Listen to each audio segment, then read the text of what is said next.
తెల్లవారుజామున పదుల సంఖ్యలో ప్రయాణికుల బతుకులు తెల్లారిపోయాయి. వారాంతపు సెలవు గడిపి హైదరాబాద్ వస్తోన్న ప్రయాణికుల్లో కొందరికి అదే అంతిమ యాత్ర అయిపోయింది.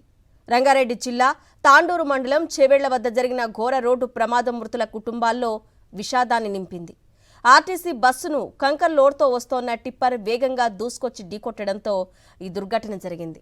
డ్రైవర్ల నిర్లక్ష్యం, నిబంధనల ఉల్లంఘనలు, అధ్వాన్నమైన రహదారి వ్యవస్థలోని లోపాలు ఈ 3 ప్రయాణికుల పాలిట శాపాలయ్యాయి. తాండూరు డిపోకు చెందిన ఆర్టీసీ బస్సు తెల్లవారుజామున 4:30 గంటలకు హైదరాబాద్ బయలుదేరింది. బస్సులో మొత్తం 72 మంది ప్రయాణికులు ఉన్నారు.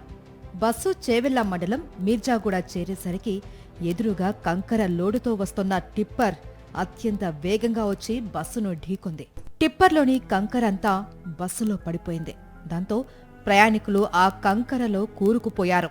ప్రమాదం జరిగిన క్షణంలోనే టిప్పర్ డ్రైవర్తో పాటు ఆర్టీసీ బస్సు డ్రైవర్ అక్కడికక్కడే మృతి చెందారు. డ్రైవర్ సీటు వైపు అంటే బస్సుకు కుడివైపు బస్సు నుజ్జునుజ్జైపోయింది. కుడివైపు కూర్చున్న ప్రయాణికుల్లోనే ఎక్కువగా మృతి చెందారు. కంకర మీద పడ్డం, దాని కింద ఇరుక్కుపోవడంతో ప్రయాణికులు తమను రక్షించమని అడగడానికి కూడా గొంతులు పెగిలే పరిస్థితి లేకుండా పోయింది.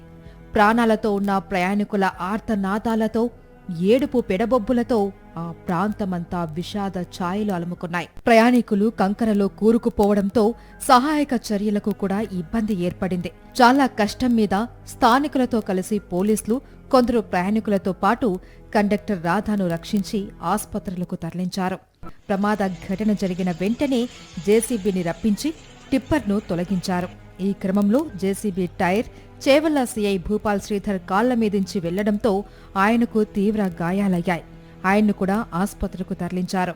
ప్రమాదంలో మృతి చెందిన బస్సు డ్రైవర్ దస్తగిరి బాబా కాగా టిప్పర్ డ్రైవర్ను ఆకాష్ కాంబ్లేగా గుర్తించారు. ఇతను మహారాష్ట్రకు చెందిన వ్యక్తి.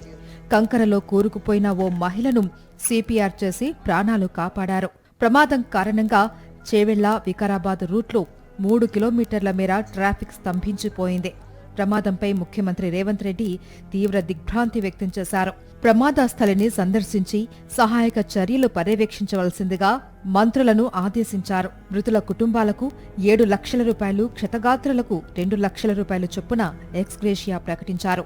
ప్రధాని నరేంద్ర మోదీ ప్రమాద ఘటన పట్ల విచారం వ్యక్తం చేశారు. కేంద్ర ప్రభుత్వం తరపున మృతుల కుటుంబాలకు 2 లక్షలు, క్షతగాత్రులకు 50,000 రూపాయల చొప్పున ఎక్స్గ్రేషియా ప్రకటించారు. ఏపీ మాజీ ముఖ్యమంత్రి వైఎస్సార్ కాంగ్రెస్ పార్టీ అధినేత వైఎస్ జగన్మోహన్ రెడ్డి ఆవేదన వ్యక్తం చేశారు. మృతుల కుటుంబాలను ఆదుకోవాలి అని, క్షతగాత్రులకు మెరుగైన వైద్యం అందించాలి అని అధికారులకు సూచించారు. ప్రమాద ఘటనతో మృతుల కుటుంబాలు తీవ్ర విషాదంలో కూరుకుపోయాయి.